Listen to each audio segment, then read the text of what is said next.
everybody. This is Ruth McD, and you are watching and listening to Real Life with Ruth McD. And I am thrilled today to have a good friend of, I can't tell you how many years. It's so long that you don't need to know.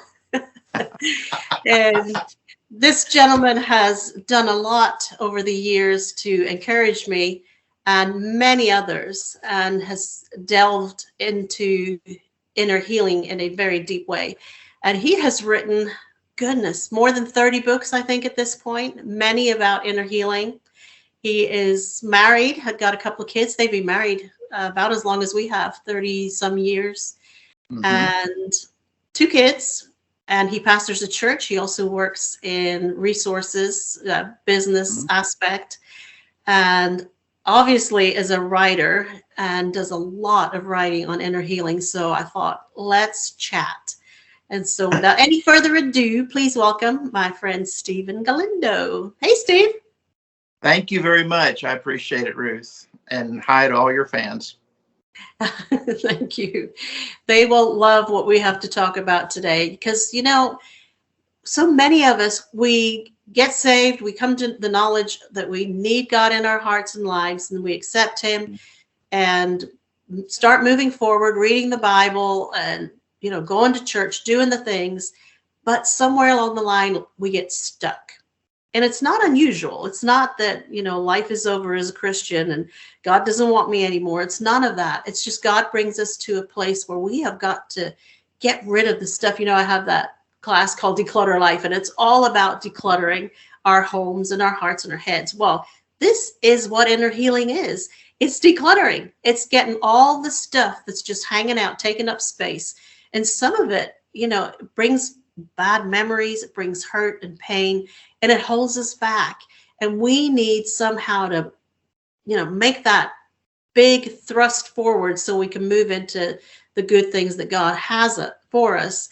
And a lot of times it's inner healing that we need. Can you explain what even is inner healing? That's a good question because it's a pretty broad topic. I'll tell you this, when I came to the Lord, I heard a lot of preachers talking about healing. But when they talked about healing, it was always heal this leg, heal them of cancer, heal this heart, you know, heal this shoulder. Yeah. It was all physical, physical, physical. Well, here's the problem. When I came to the Lord, I had a lot of emotional hangups because I'd come from a dysfunctional home. So I was born again, but I was all messed up on the inside. And so when I heard about healing, I thought, I'm glad that he heals bodies. You know, I wish I could get something, you know, fixed in me. And so as I began to study scripture and also got counseling from good Bible counselors, from ministers who knew the word and were able to be led by the Holy Spirit, the Lord began to show me that there's not only me, but there's a lot of people that have things on the inside that need to be healed. So I call it healing of the soul, because you're about the mind, the will, the emotions, past memories, traumas that have taken place that we've never dealt with. We come to Jesus, we get born again, our names are written in the Lamb's Book of Life, and yet we have maybe certain fears and anxieties, maybe compulsions, prejudices and biases that we brought into the kingdom because that's the culture we came out of. And the Lord has to go in by his Spirit and start dealing with that stuff. But you know, Ruth, like everything else, the first step toward getting well is you've got to admit you got a problem. And so this is something I think the first step for a lot of Christians is being able to say, you know what? Yeah, I'm born again, but I've got some things that I need to work on. And fortunately, Jesus is perfectly comfortable working on those things. It's just, you know, you've got to schedule the appointment with him, but he's always available. He will meet you anytime. And that's what he did with me. He just started showing me some things that, things I needed to forgive. Some people I needed to go to and ask for forgiveness. And that was the beginning of it, was forgiving and being forgiven. And then that's when he took me deeper and deeper and deeper. It's been 35 years now. And, you know, he's still showing me things that I need to overcome or some things I need to change. Yeah. None of us have arrived, I guess is what I'm saying. Very true. Well, tell me this. So inner healing, we know, at least I think most people would agree that inner healing is needed if you had trauma done to you. Do Hmm. you say inner healing could also be good for people who have done something to somebody else, or we've just acquired things on our own? Is it for everybody, or is it a certain group of people with certain issues? Well, I think with some people, it's a lot more obvious, when we meet them and talk to them, that they've got things they need to work through. But the weird part about it with me was I grew up very angry at my dad for leaving our family. I was angry at my mother for kind of being neglectful. I was angry at my older brother for being abusive. And I moved out of the house when I was 15 because the house was so chaotic. But Mhm. when I became a Christian at 25, I was talking to the Lord about my mom, my dad, my brother, and how they had wronged me, and how I realized that had kind of scarred me. And the Lord said, I want you to go to them and I want you to apologize to them. Mm. Thinking, I don't need to apologize. I'm the victim here. And he said, no, I need you to go to your mom and dad and apologize for not being the best son you could have been. And then I want you to go to your older brother and I want you to apologize for not being the best brother you could have been. And I had a Mm. sister and a little brother, and he led me to do that too. And it was so counterintuitive to what you would think. If you're the victim, why are you apologizing, right? Well, I went and I said, you know, I'm sorry that I haven't been the brother or the son that you needed me to be. And I Mm. apologize. Ruth, as I apologized to them, I was able to release the bitterness and anger I held toward them. Yeah. And so it became a key to release me from what I was harboring when I was able to humble myself and say, you know what, I haven't been perfect either. Yeah. That was a huge step. And that's so true. It's that the whole forgiveness is not just about the other person. The other person might actually be dead, so it won't affect them. But Yeah. what it does inside of us is just unbelievable. The freedom Yeah. that forgiveness brings. I have a Yeah. lady right now that have been working through in my coaching, and I asked her about her dad, and she said, "Well, I don't know if I've forgiven him. I think I have forgiven. I really have forgiven him. Yeah, you know what? I have forgiven him." And then I said to her, I said, since we had a little twinge there as to whether it was completed, why don't you just contact your dad and just let him know that you forgive him? And she said, I don't think he's going to even want to talk to me. I said, well, Yeah. you can always give it a shot and see what happens. And sure Yes. enough, he wouldn't take her call. And so she eventually left a message, and she just said everything about her and her part of forgiveness. Nothing Yes. about his, no expectation in return. I, She came back to me and she said, this is my words, not hers, but I'm as free as a bird now. The burden was lifted. yes. And it Yes. doesn't matter what the response on the other side is, or even the why or the why not. It's Yes. obedience to God in that forgiveness. And He always rewards when we do what He calls us to do, which is forgive. That's huge.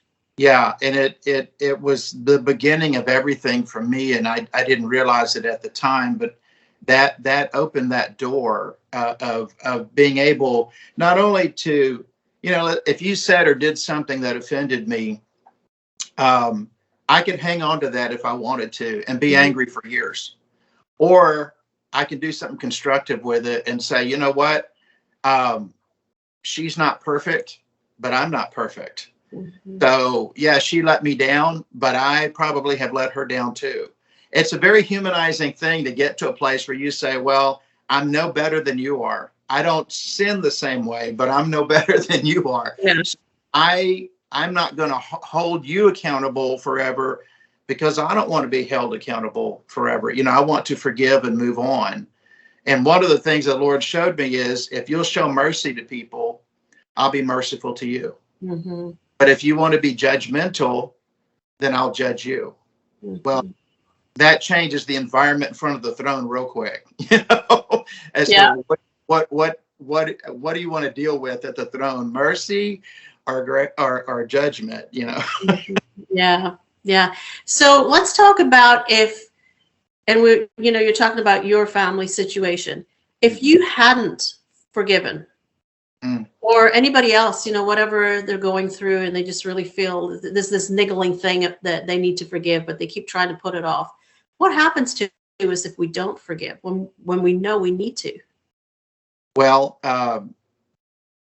that's what I encountered. First of all, it can lead to all sorts of physical problems because you're retaining stress inside you. It can lead to mental and emotional problems. It's definitely going to damage relationships. And that's what happened with me. I had a series of different broken relationships, and nothing ever stayed in place for more than a year or 2 years. And one day I was in college, and I was dating a young lady, and I had a big blow up about something, not aimed at her, but something else. And she said, I don't mean to upset you or hurt your feelings, but you probably need to talk to a counselor. Because she said, your explosion is like way beyond what was necessary.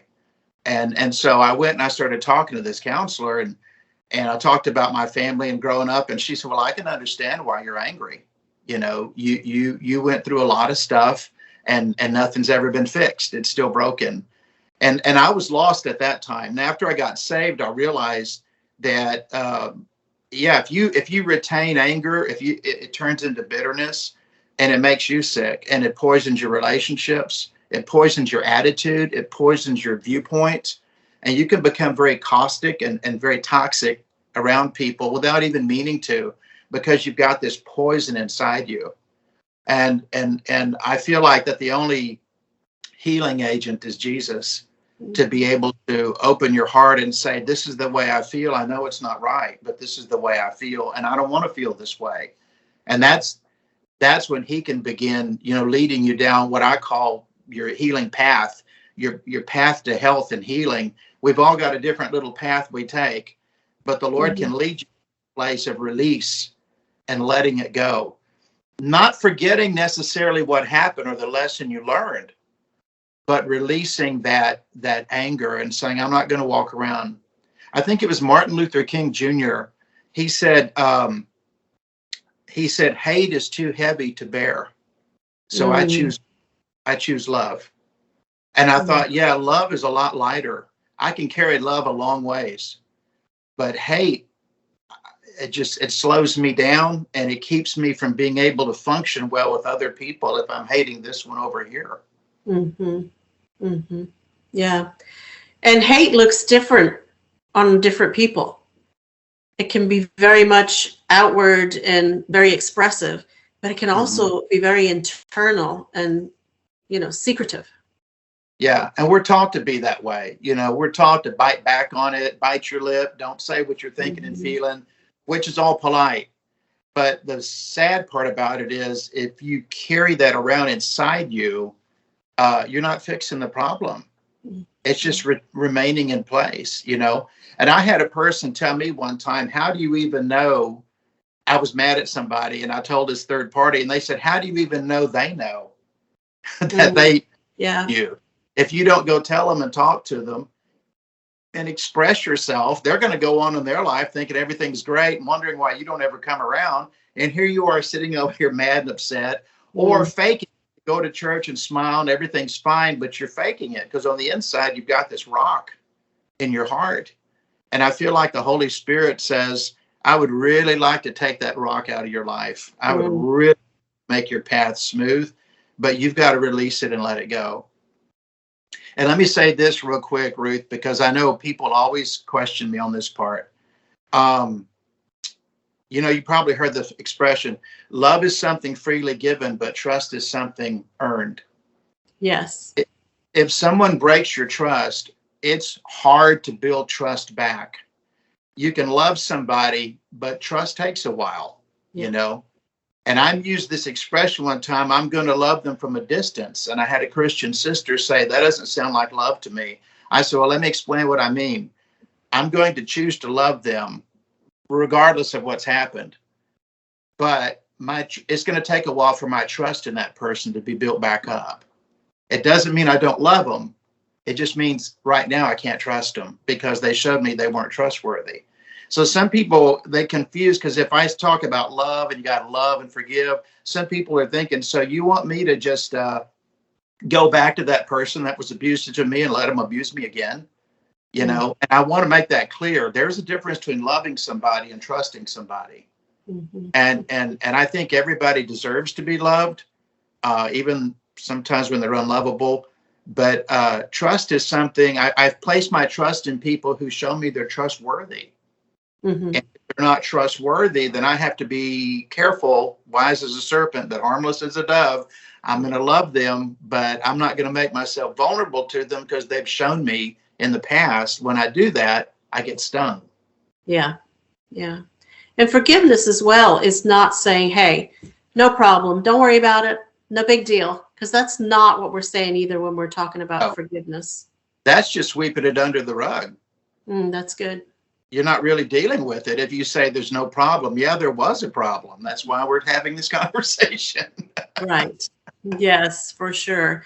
So when you went to, because you went to several people to ask for forgiveness, not just one.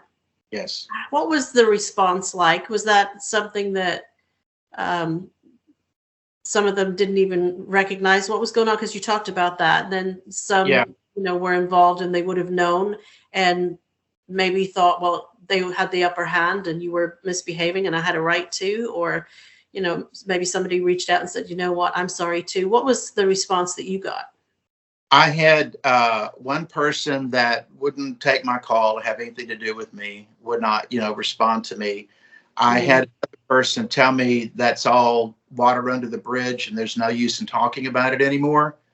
And I said, I need to talk about it because I feel like I sinned against you, and they didn't want to talk. So that ended that one. But the other 5 people that I dealt with, all 4 of them were accepting of my apology, and they also asked me to forgive them. Oh, wow.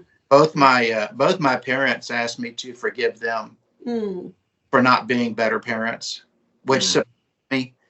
But and I had one sibling that basically said, they had never done anything wrong, and it was my hang up if I was upset with them about something. But most of them, I would say a little over half, were very welcoming and accepted it. I think they could see my sincerity. And Ruth, some people are ready to talk about stuff and some people are not. Yeah. So, didn't even think about that, but that's true. Yeah. And it may just stir something in them to make them think and, get the Holy Spirit involved in there too. They're not thinking about that. Yeah. You might say, well, I haven't talked to them in months because I've been upset with them, and I'm going to let them know why I was upset, but I'm also going to let them know I've forgiven them and we can patch this up. And it's like, they're like, they're either not going to accept it, or that's not my problem, or sounds like your problem, or I don't remember doing that. I didn't say that. And then you're stuck because, I wouldn't be feeling this way had you not said that. So then you don't want to get into an argument about what you said, because you're causing more stuff to have to be forgiven. Yes. Yeah. So what do you do for somebody who's maybe thinking that I want to move forward in this, but I just don't know how they're going to react, and I don't know if I want the hassle? What would you say to somebody like that who's really thinking that, well, that's an option, but might not be a good one? Yeah, there's kind of like a passive way to do it, like in far as like maybe sending an email or a letter. If you feel like it's going to be confrontational, I would not want to go sit down with anyone in private if I felt like there were still hard feelings, because I don't want another incident like you trying to mend the fence. I don't want to create a new hole in it.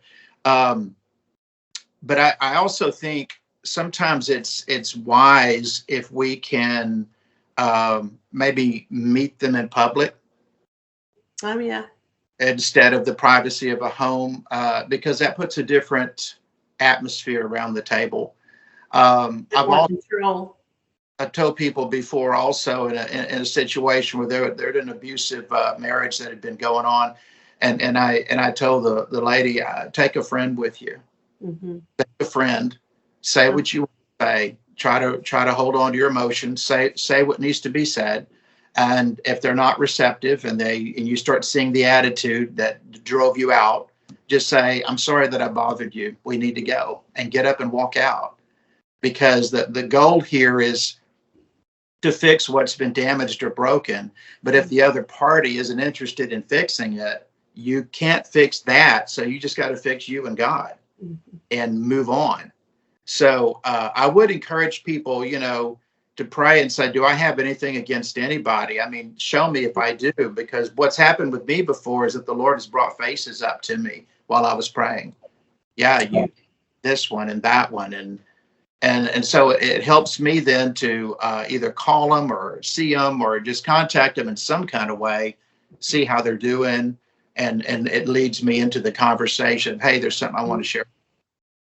That's good. And that's so scriptural, because the Bible says, if you come to the altar and you have something against somebody, then you need to go take care of that, go Yeah. make that right, and then come back with your offering. Yes. Yes. So good. That's so good. Now, somebody who is thinking about reaching out in forgiveness, they've got to the point where, yeah, we need to do something. And probably the last resort is the one that's the most, I was going to say confrontational, but it's really the most hands-on, not confrontational, but it's not coming up with a word, but it's the one that you're closer to the person. So meeting them is like just scary. Is there a difference between meeting somebody? Is that more important to try and get yourself to do that versus writing a letter or making a phone call or sending a text? You mean you think you may not be able to get it out because you're looking them in the face? Well, it's just the most scary of them. And so, a lot of people will take the path of least resistance, and that Yeah. might, be the one that's just, do I need to do this? I mean, Yeah. if I have to, but I don't want to. Yeah. Yeah. Um, I think a Christian brother or sister is going to know if something's gone south, if something's wrong. A lost person may be clueless, but then again, I've met lost people who were very aware of dynamics going on in the family as well. I mean, they're not blind.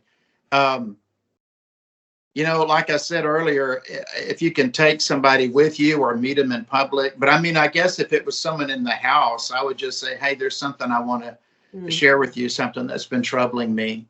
And it may not mean anything to you, but it's something I need to get off my chest. And I think one of the things that kind of I've noticed in my life is my fear that if I say something, they're going to either get mad or they're going to want to leave or they're going to want to end the relationship. And so I bite back and go, geez, but then I thought, well, if you really have what you think you have with this person, you should be able to bring this up. Mm-hmm. And one of the things I learned, and thank God for my wife, 35 years, she's taught me, there is a way to bring issues up that are not necessarily confrontational. Yes. But you can bring them to the surface. Instead of going like, you said this and you did that, and this is how it made me feel, which sounds kind of accusatory. Yes. I've learned how to say things like, I don't know if you meant this, but when you said that, this is what it provoked in me. And it's really been bothering me. And I would like to know, did I misinterpret this? Or am I reading something into this? A lot of times that helps, because then I'm not accusing, I'm Right. asking questions. And this is the technique I learned working in human resources. Whenever we had to confront an employee, all my managers always said, I hate confrontations. I don't want to confront anybody. And I'd say, let's not confront. Yeah. Let's just ask questions. Let's just let them talk. So I would say things like, now, were you here at this time? And did you do this? And tell me what happened. Tell me your version of the story. I'm not accusing anything. I just need some information. Mm-hmm. And then that would get them talking. And once they start talking, this is what I learned from my wife is, if I would say, when you said thus and so, this is what I was thinking or feeling. And I know it sounds crazy to you, but that's what I was thinking and feeling. Mhm. Well, you know, a person's thoughts and feelings, they're pretty legitimate. It may sound kind of nutty to me and you, but to them, they really do feel that way. And so that's a marvelous opportunity for us to say, well, that's not what I meant when I Mhm. said that. I'm sorry if you got that impression. That's not what I meant at all. Or, um, you know, now that I think about it, I shouldn't have said that. That was wrong of me to say. And Mhm. that's huge. Um, are you going to get that from everybody? No. Right. Yeah. But Yeah. I think it's important that you, when you're talking to somebody, stay away from the accusations and the finger pointing. You always do this. You never do that. Instead of accusing, I just say things like, first of all, I'd like to share something with you.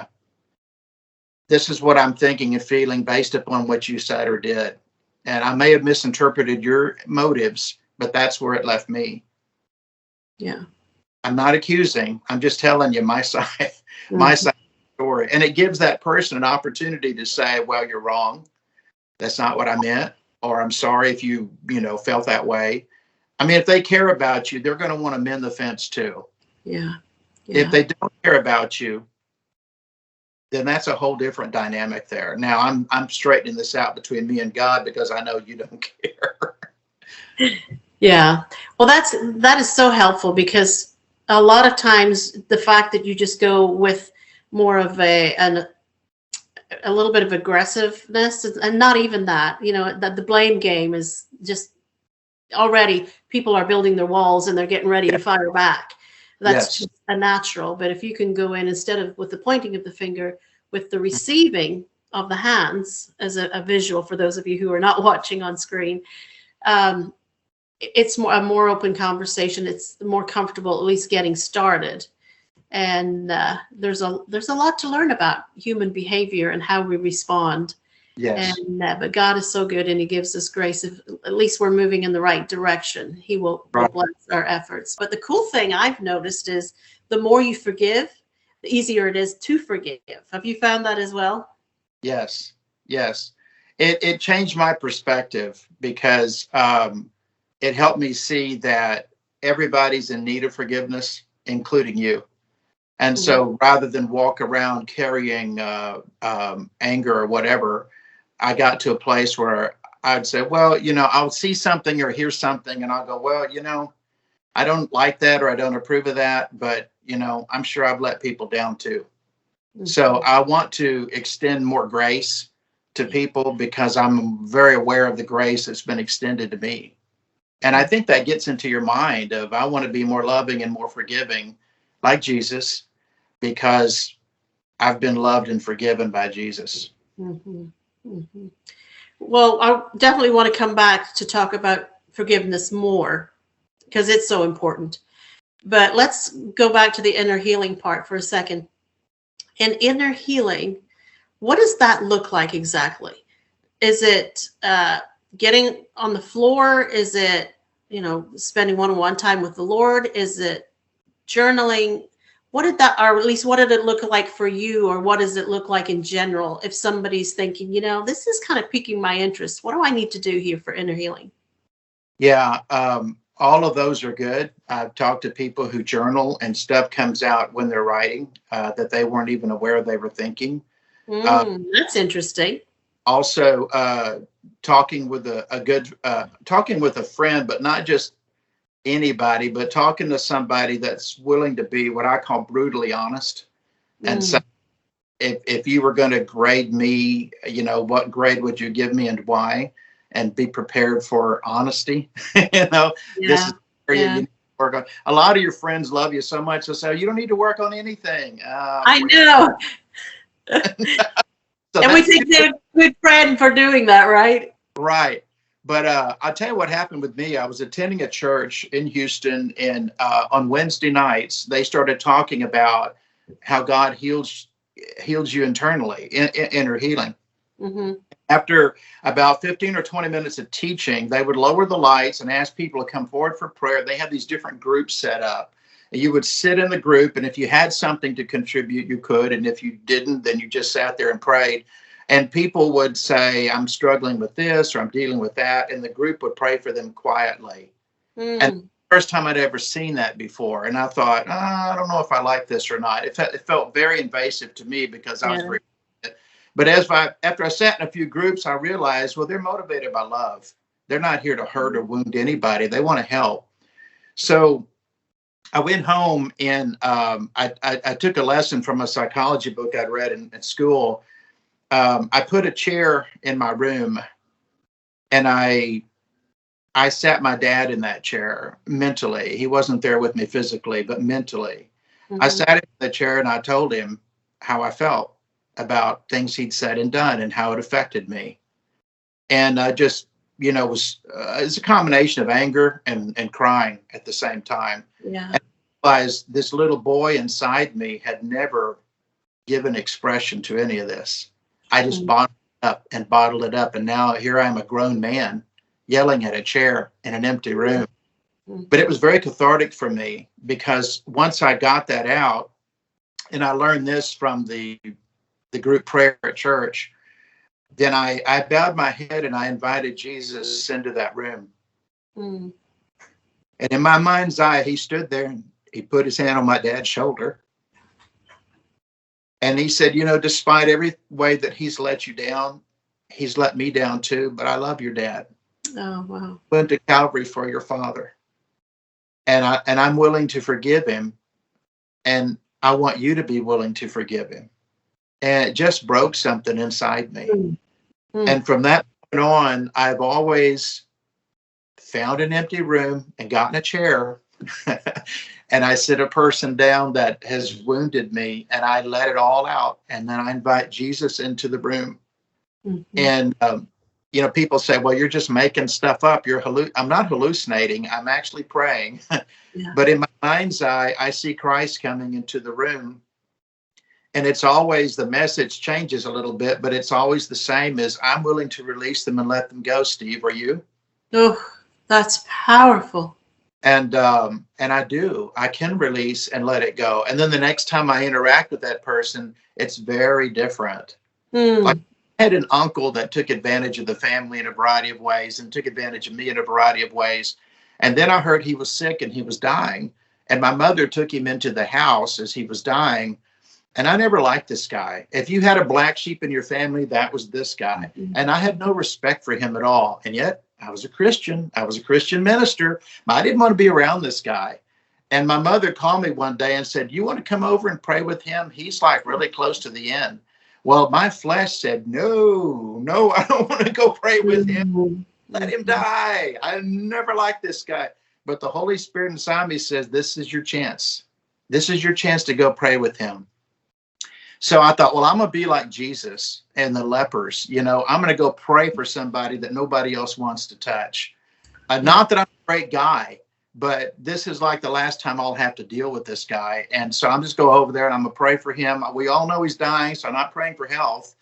And I just prayed that, he'll get saved. I go over there and I'd already done the chair thing with him years earlier. And Ruth, Mhm. man, when I saw him, it was like a totally different situation. All that anger and that hurt in me was gone. My bitterness was gone. My unforgiveness was gone. And I Mm. had compassion for him.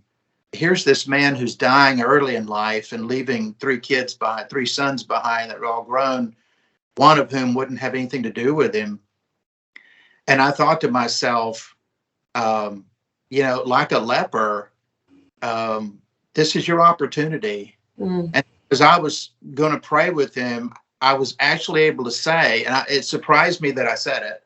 I was able to say, I love you and I care about your soul. I want you to be right with Jesus because you're about to see him face to face.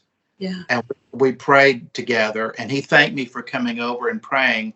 Mm. Um, he said, you gave me something to think about. And I said, you don't have a lot of time to think. Today's the day you need to make a decision. And when I left, my mother said, that was so nice of you to come over and to pray with him. You're such a good son, da da da da da. And I thought, my motivation was not right at all. But when I walked into the room, it was not the little boy who was still mad at the uncle who took advantage of him. It Yeah. was a man who was well, praying for a man who's dying. Mm-hmm. You know where Paul said in Corinthians, he said, when I was a child, I thought like a child. I reasoned like a child, but when I became a man, I put away childish things. Yeah. Well, what happened was the Lord showed me a lot of these feelings and emotions you had growing up were things that the little boy felt. Yes. But you're not a boy anymore. You've grown up and you're well now. You're not sick. You're well. And so you can release all that and let it go. That's you hold on to if you were a kid, but you're not a kid anymore. And instead of being the one who's hurt, now you're the one that extends my healing to others.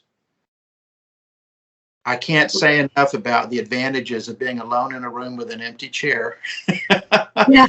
And putting the offender in that chair and letting it all out. And after you let it out, don't stop there. Ask Jesus to come into the room and minister to you and minister to them. You'll be amazed what he says. Amazed. That's good stuff. And he does show up when we ask for him to speak into our hearts and our lives. We can expect that he will if we're listening and we've made the room for him. He does. Nobody wants you well more than Jesus does. Nobody wants you well more than Jesus. And you may say, well, I want to be well. Not as much as Jesus wants you well. Yeah. Yeah. That is such good advice. And it's funny because as humans, we're so used to having the person that we're talking to, on the end of the line or sitting in front of us or to the side of us or standing with us, that for some of us, it can be like, this just doesn't make any sense. But if we can put that chair there, or we can, if we're talking to Jesus, just, he's there anyway, just talk to him. And if you have to look at the chair, well, that's fine. The Lord will work with us if we will work with him. Yes. And if you're really struggling to hear from the Lord and there's this thing that you're trying to get through and this is ringing a bell with you, it's like, there's something here.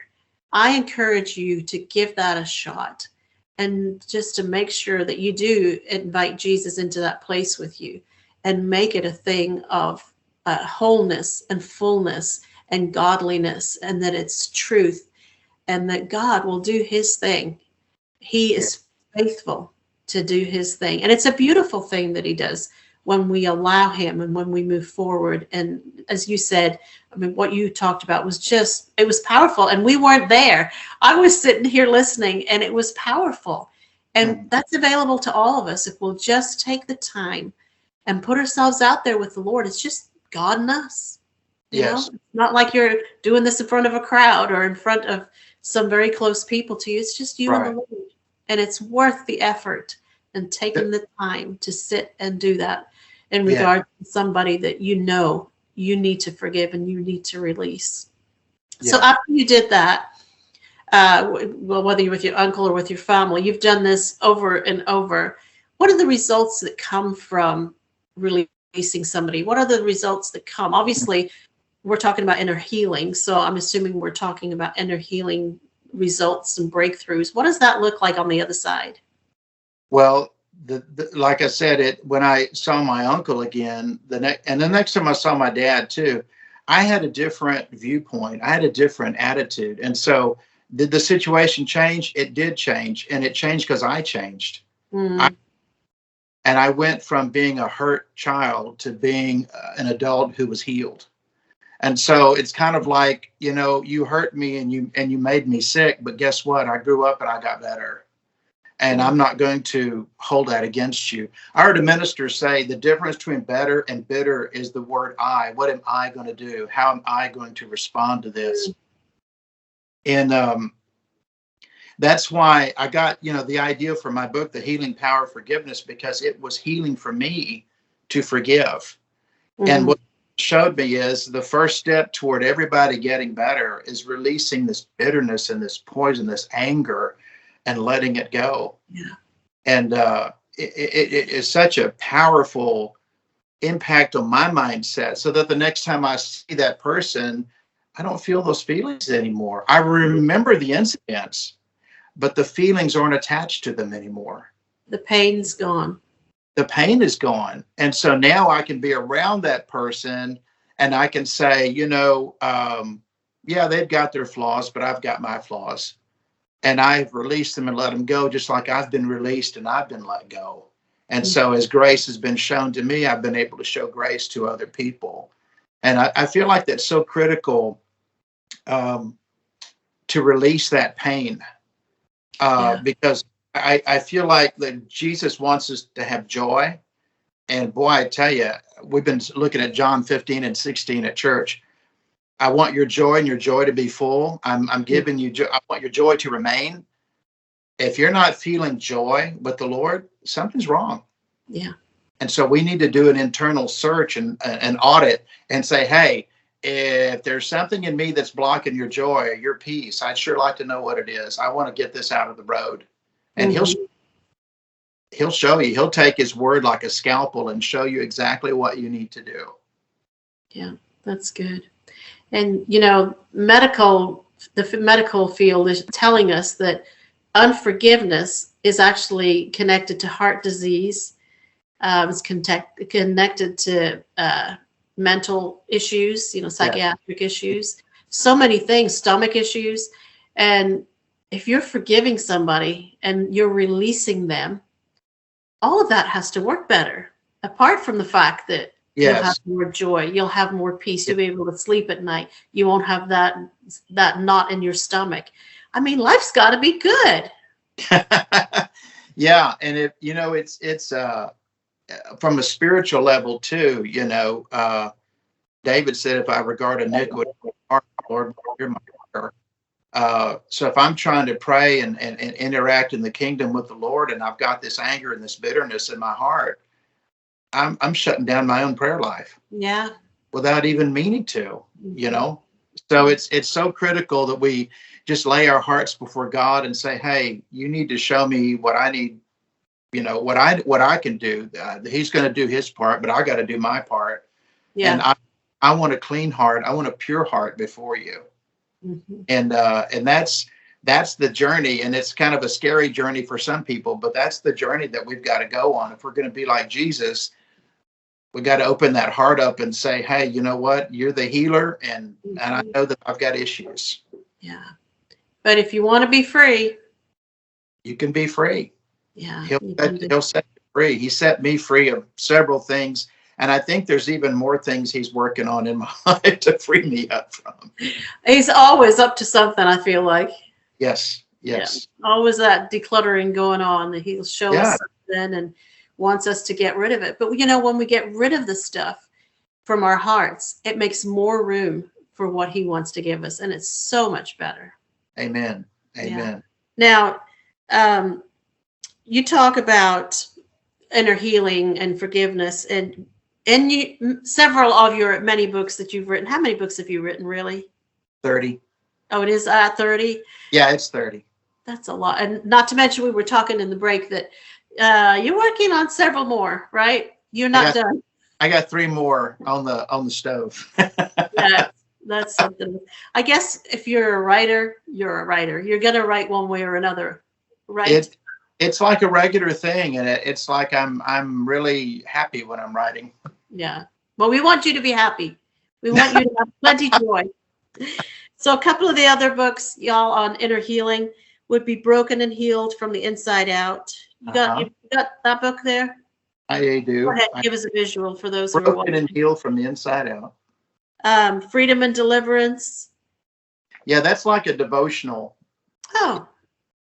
Y'all need that. I mean, you need to move into inner healing and forgiveness, but you need a devotional to go along with everything that you're working on. Freedom from Bondage, How to Get Free and Stay Free from Bad Habits, Evil Thoughts, and Destructive Behavior. Yes, we all need that one too. Yeah. And a lot of what we've talked about today is from The Healing Power of Forgiveness, which this was my first one. Oh. And all the others came from this. But I'll tell you about what the Lord showed me about being healed from forgiveness, is that part of it is me forgiving you. Part of it is asking you to forgive me. Mm-hmm.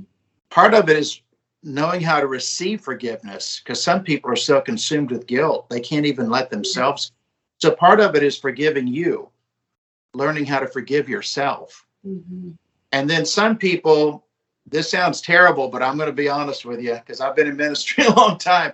There are some people who are mad at God for things that have happened. They say they love God, but they actually don't trust him because some things have happened. And so I tell people in the book, you got to forgive God. You've got to take off the hook. You got to forgive God.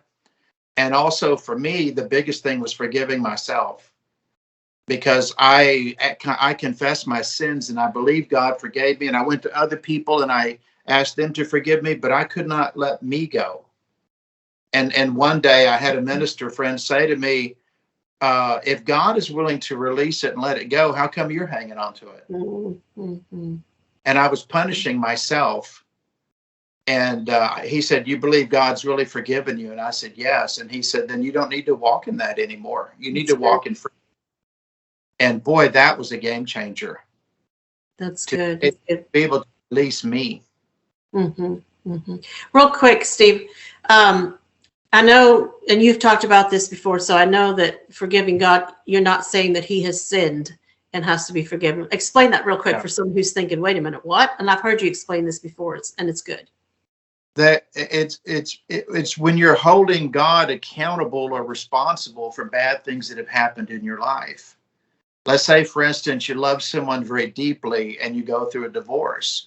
And you say, well, you know, that person, had they been different, we'd still be together if they'd just been more understanding, more loving, more whatever. And then you kind of move to this, well, it was actually their family and friends that encouraged them. So now I'm mad at them for influencing her. And then you go to the devil. Actually, it's the devil that did. The devil destroyed my home. The devil destroyed. I'm mad at the devil. And then it dawns on you one day, wait a minute. God, you let this happen. You could have stepped in and prevented it, but you didn't. I thought you loved me. I thought you wanted me to be happy. And so then I walk around mad at God that he didn't stop the devil who destroyed my marriage. And I'm blaming everybody in the room except the guy in the mirror. Yeah. And so it's not God's fault, but God is an easy guy to blame things on because he doesn't step in the room and say, hey, it wasn't me. You know, and I've just met people who are, like they say, they're a Christian, but for instance, they had a child who died several years ago and they prayed that the child would get better, and the child passed away. And so they say, you know, that they're Christian, but they don't trust God. Don't trust him, because when they really needed him to come through, he didn't come through for them. You know, he didn't answer that prayer. Or my business failed and I'm a Christian man and I ran that business and I ran it on Christian principles and you let it fall through, God. And now I'm in bankruptcy. I thought you loved me. I thought you were going to bless my bit. And so they're mad at God for different things, bad things that have happened in their lives.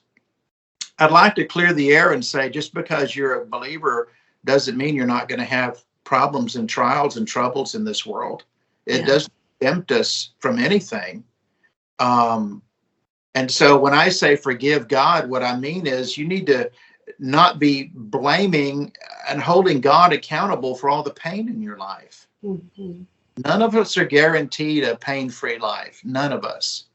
And if you don't believe that, look at Jesus on the cross and tell me, are you free of pain? I mean, and same thing with Paul, and all the disciples were martyred, you know, except for Judas, who killed himself. They were all martyred for the cause of Christ. So there's no guarantee that we're not going to go through pain. But I think it's a trick of the devil to fool you into thinking that it's God's fault that you're hurt and you should be mad at him.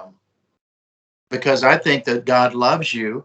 And I think a lot of what you and I go through in life that's hurtful and painful is a result of sin and the byproduct of sin.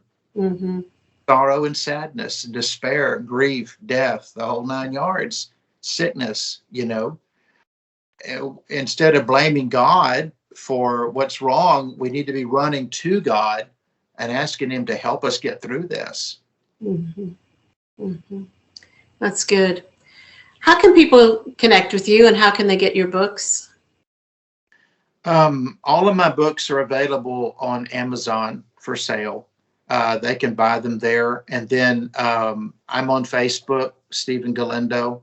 I friend just about anybody that sends me a friend request if they're sincere. I get a lot of weirdos. Not a lot. I just get, for some reason, very attractive young women keep sending me friend requests. And I know what that's all about. That's a whole nother show, Steve. That's a whole nother show. Yeah, no, and I'm not interested in that.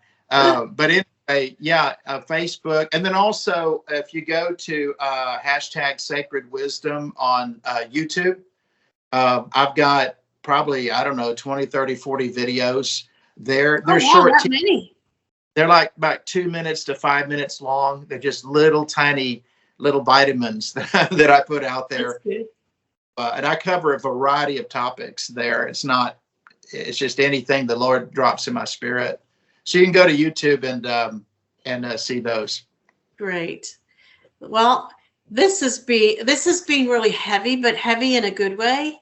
And everybody watching, I just want to encourage you to receive that inner healing. Yeah, you might have to put yourself about a little bit, but it's okay. Faith without works is dead. And sometimes you got to put a little bit of work behind that faith, but it's worth it to go ahead and take care of any unforgiveness, anything from your past that's an issue.